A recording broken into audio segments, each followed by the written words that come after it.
누가복음 18장 31절에서 43절의 말씀으로 우리에게 주시는 하나님의 말씀에 함께 은혜 받기 원합니다. 예수님께서는 12 제자를 데리시고 예루살렘을 향하여 그 길을 가셨습니다. 예수님께서 예루살렘을 향하여 가시는 목적이 무엇이냐라고 할 때에 십자가에 달려 돌아가시기 위함인 것입니다. 죄를 지었기 때문이 아니라, 무슨 잘못이 있어서가 아니라 예수님은 우리의 죄를 사하시기를 위하여서 성경에 예언된 모든 말씀, 선지자들을 통하여서 예언된 말씀을 응하게 하시기 위하여서 그 일을 성취하시기 위하여 예수님께서는 예루살렘을 향하여 제자들과 함께 길을 가셨습니다. 성경이 예언한, 선지자들이 예언한 그 말씀이 무엇이냐? 32절로 33절에 이렇게 말씀합니다. 같이 함께 읽습니다. 인자가 이방인들에게 넘겨져 희롱을 당하고 능욕을 당하고 침뱉음을 당하겠으며 그들은 채찍질하고 그를 죽일 것이나 그는 3일 만에 살아나리라 하시되. 아멘. 예수님께서는 아직 33살의 젊은 나이였지만 예수님은 십자가의 죽음을 앞두고 그 길을 걸어가십니다. 그 길을 모르고 가시는 것이 아니라 너무나 분명하게 알고 계시고 성경이 예언한, 선지자들이 예언한 그 말씀이 자기에게 성취되어야 될 것을 아심에도 그 길을 걸어가시는 것입니다. 고난을 당하시는 일, 이방인들에게 넘겨지고 희롱을 당하고 능욕을 당하고 침뱉음을 당하고 채찍에 맞고 머리에 가시관이 씌워지고 십자가에 못 박혀 그 십자가에서 죽을 것을 아시면서도 예수님은 그 길을 걸어가십니다. 그것이 예수님이 이 땅에 오신 목적이기 때문인 것입니다. 사람들은 예수님을 통하여 로마를 무찌르고 예수님을 이스라엘의 왕으로 삼고 다윗의 왕국과 같은 그 나라를 세우기를 소망하였지만 예수님이 오신 것은 그 일을 위해서 오신 것이 아닙니다. 자기 자신을 내어주시고 고난을 당하시고 십자가에 죽으시고 이제 죽은 지 3일 만에 다시 살아나시는 부활의 첫 열매가 되시기를 위하여 이 땅에 오셨다라고 말씀합니다. 그러므로 우리도 예수님을 믿을 때 무엇을 믿어야 하느냐라고 한다면 바로 우리를 위해서 이 땅에 오신 예수님, 우리를 위하여서 멸시와 천대를 받으신 예수님, 우리의 죄를 사하시기를 위하여 십자가에 죽으신 예수님, 그리고 죽음의 권세를 이기시고 다시 살아나신 예수님을 믿는 성도 되기를 주의 이름으로 축복합니다. 오늘 우리의 믿음이 분명해야 되는 거예요. 우리가 무엇을 믿고 있느냐, 우리의 믿음이 어떠한 믿음이냐라는 것을 분명히 알아야 한다라는 것입니다. 그런데 34절에 보니 제자들이 이것을 하나도 깨닫지 못하였으니 그 말씀이 감치였으므로 그들이 그 이르신 바를 알지 못하였더라. 이때까지 예수님의 제자들은 예수님이 하신 말씀을 깨닫지 못한 것입니다. 그 말씀이 감추어져 있었기 때문에 그 말씀하시는 바를 알지 못하였던 거예요. 예수님이 십자가에 죽으실 때에도 알지 못하였습니다. 예수님이 부활하여서 그들에게 나타나 주셨을 때에도 그들은 완전히 그것을 깨닫지 못하였습니다. 예수님이 부활하여 승천하신 이후에 보혜사 성령님을 보내어 주심으로 그들이 성령의 충만함을 받게 되었을 때에 믿음이 온전하여지고 예수님의 이 말씀을 깨닫게 되고 복음을 위하여 살아가는 자가 되었는 줄 믿습니다. 저와 우리 성도님들도 성령의 충만함 받아야 되는 줄 믿으시기를 바랍니다. 예수님을 믿기 위해서는 우리가 성령님을 받아야 되는 거예요. 오늘 성령님을 우리에게 주신 이유는 바로 예수님을 알고 예수님을 믿게 하시기 위하심인 것입니다. 오늘 제자들은 아직까지는 그 말씀을 깨닫지 못하였지만 주의 성령이 임하였을 때에 그들은 예수님을 온전히 아는 자가 되고 예수님의 복음을 전하는 자로 변화되는 삶을 살아간 것입니다. 이제 예수님은 제자들과 함께 예루살렘을 향하여 가실 때에 여리고라는 성에 가까이 가시게 되었습니다. 이 여리고라는 것은 어떤 곳이냐면 예루살렘을 올라가기 위한 그 길목에 있는 도시인 것입니다. 이스라엘 백성들이 그 광야 생활을 마무리하고 가나안 땅에 들어올 때에 요단강을 건너서 첫 번째 맞이한 성이 바로 여리고라는 성인 것입니다. 이 여리고 성에 가까이 가셨을 때에 한 맹인이 길가에 앉아서 구걸하고 있었습니다. 맹인은 눈이 보이지 않기 때문에 일을 할 수 없었고 그러므로 자기의 생계를 스스로 유지할 수 없는 연약한 자였던 것입니다. 사람들에게 구걸하여 그들에게서부터 받은 것을 가지고 그는 자기의 생계를 유지할 수밖에 없는 연약한 자였던 것입니다. 그런데 구걸하던 그 중에 무리가 지나가면서 하는 말을 들었는데 나사렛 예수께서 지나가신다라는 그 소식을 듣게 된 것입니다.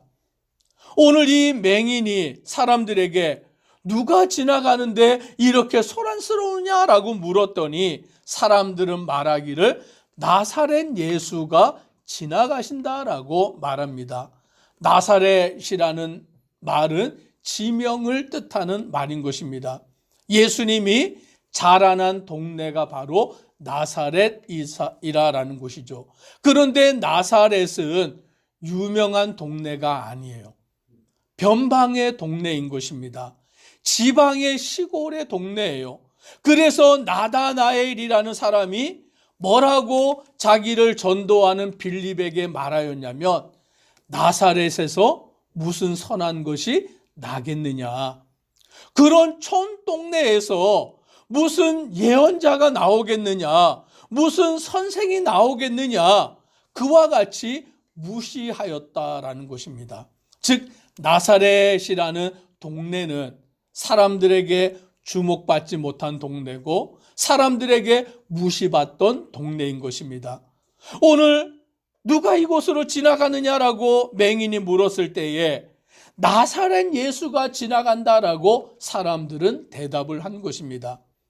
그러면 이 맹인도 예수를 누구로 알아야 되냐면 나사렛에서 온 사람으로 알아야 되는데 그는 예수를 뭐라고 말하느냐? 38절을 우리가 같이 함께 읽습니다. 맹인이 외쳐 이르되 다윗의 자손 예수여 나를 불쌍히 여기소서 하거늘. 아멘. 사람들은 예수를 뭐라고 이야기합니까? 나사렛 예수. 나사렛에서 무슨 선한 것이 나겠느냐, 그와 같이 여기는데 이 맹인은 들었을 때에 예수님을 나사렛 예수라고 부르는 것이 아니라 다윗의 자손 예수여 나를 불쌍히 여기소서라고 외치고 있는 것입니다.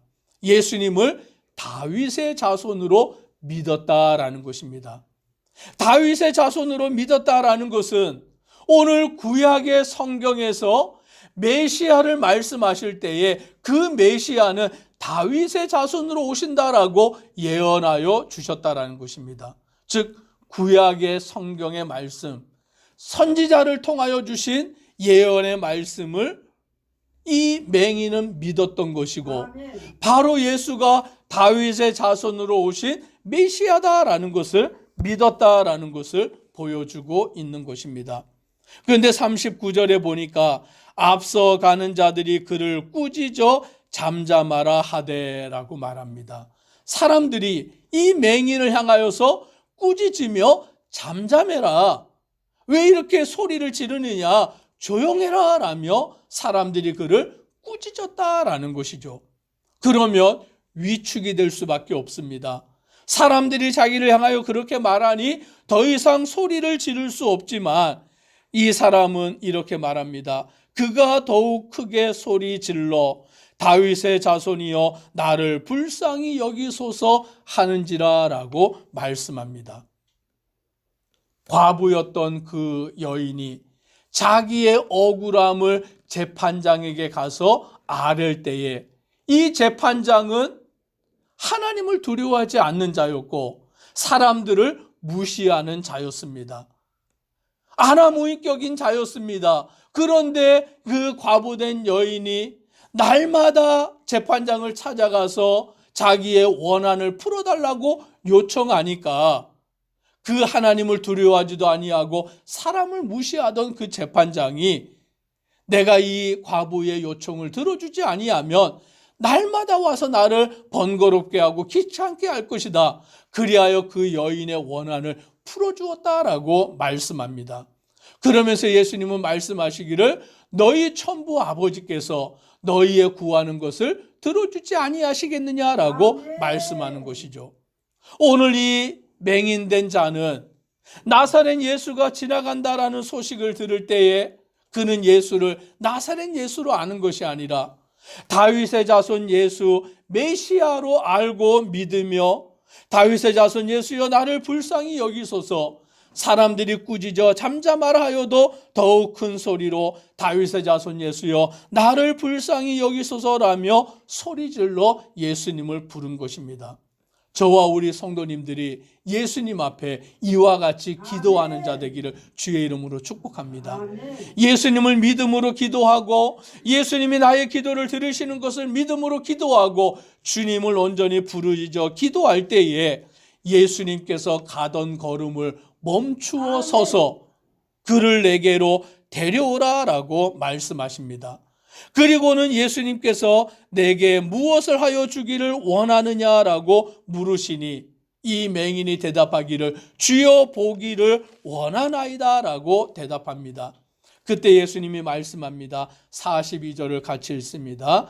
예수께서 그에게 이르시되 보라 내 믿음이 너를 구원하였느니라 하시매 아멘. 내 믿음이 너를 구원하였다라고 말씀합니다.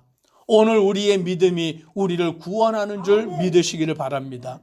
우리의 선한 행위가 아니라 우리의 어떠한 능력이 나를 구원하는 것이 아니라 예수 그리스도를 믿는 믿음이 우리를 구원하는 줄 믿으시기를 바랍니다. 믿음으로 구원받은 이 맹인은 이제 보게 되어서 43절에 곧 보게 되어 하나님께 영광을 돌리며 예수를 따르니 백성이 다 이를 보고 하나님을 찬양하니라. 아멘. 하나님께 영광을 돌리고 예수님을 따르며 모든 사람들이 하나님을 찬양하게 되는 역사가 이루어지게 된 것입니다.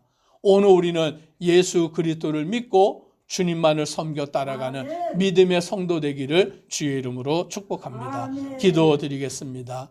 사랑의 하나님, 하나님의 그 크신 은혜와 그 사랑에 감사합니다. 예수 그리스도께서는 이 땅에 성경의 예언을 응하게 하시기를 위하여서 친히 고난을 당하시고 십자가에 달려 돌아가시고 죽은 지 사흘 만에 다시 살아나셨습니다. 우리를 위하여 친히 이 땅에 오시고 십자가의 죽으심과 죽음의 권세를 이기시고 부활하신 예수 그리스도를 믿는 자 되게 하여 주옵소서. 그 믿음을 가지고 구원받는 자가 되고 하나님을 찬양하여 영광 돌리는 모든 믿음의 성도들 되도록 은혜 더하여 주옵소서. 예수님 이름으로 기도드리옵나이다. 아멘.